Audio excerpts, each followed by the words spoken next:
Thanks for joining us here at 4:30 on this election eve 2024. Well, we know there has been a strong early turnout in voting, but now we know exactly how strong. According to the Wisconsin Election Commission, the number of mail-in ballots that have been returned in the state, just over 560,000. How about in-person absentee voting, which wrapped up yesterday around the state? There is a big increase from 2020. Of course, that was the year that was influenced by the pandemic, but nearly 300,000, let me back away here, more votes than 2020, almost 950,000 votes this year.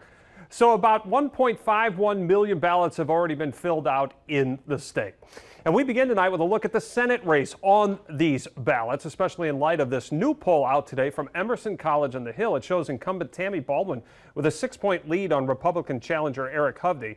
Now remember, last week's MU Law School poll of state voters had this as a 2-point race. And for weeks, we have heard that the candidates say their internal polling shows this to be a neck-and-neck race, some calling it a toss-up.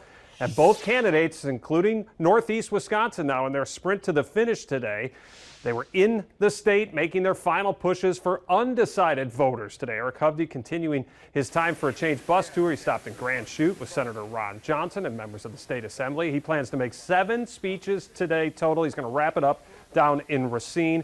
And on the other side, Senator Tammy Baldwin, she started in Oshkosh with Governor Tony Evers, stressing election turnout in this extremely tight race. She'll be in Milwaukee tonight and then hold a final campaign rally in Madison tomorrow. Our Jason Zimmerman, our chief political reporter, was at both stops in our area today with these candidates. So let's talk about that poll. Jason, I'm curious if the candidates are still saying their internal polling shows something different than that Emerson College poll. Well, certainly, Chris, that's what they're telling their supporters right now, and that was reiterated along the campaign trail today. Both of them telling their supporters this is going to be a very tight race, and they're saying the key to winning tomorrow night is going to have each one of those supporters go out and get to these undecided voters, make sure they get to the polls. Now, for instance, Tammy Baldwin's campaign says they're working off a list of people who have yet to vote right now, telling their supporters to go after these people specifically. If they haven't voted yet, find out why not, and then make the case to these voters in favor of her campaign.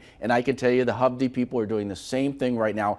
This is all part of that final push that we're seeing in these last few hours until the polls open. Jason, it's amazing, and maybe some folks don't understand, but just how detailed information these campaigns can get. Not only do they know who's voted and who they, what they register as, but who hasn't voted. They know that. They know that. At least that's what Tammy Baldwin was saying today.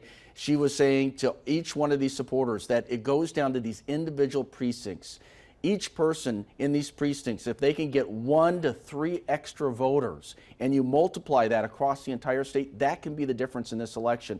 That's why they're saying you don't have to go out and get 100 people. Just get 1 person, get 2 people to the polls. If you can do that and we multiply that across the entire state, they can win this campaign. And I'm sure you flip it around to the other side, they're saying the same thing. All right, Jason, what are you going to be watching for tomorrow? For this race specifically, are there certain areas in the state which might be indicative of what could happen here? At least what I'm hearing out there from both sides are focusing on these bow counties right now. And the turnout that we're going to see in Brown, Outagamie, and Winnebago, this has been an area that, back in 2016 was relatively red. It's kind of gotten a little more purple, and Democrats see a lot of openings here with state Senate and Assembly seats.